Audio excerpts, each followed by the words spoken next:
এই সমস্ত হবে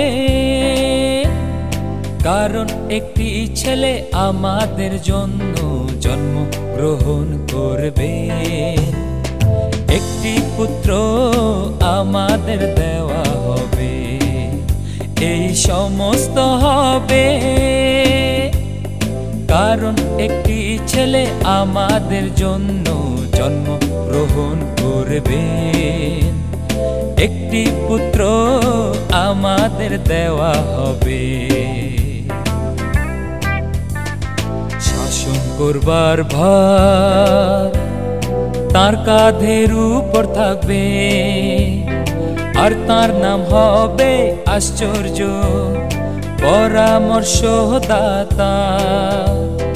শক্তিশালী ঈশ্বর, চিরস্থায়ী পিতা, শান্তির রাজা। এই সমস্ত হবে কারণ একটি ছেলে আমাদের জন্য জন্মগ্রহণ করবে, একটি পুত্র আমাদের দেওয়া হবে।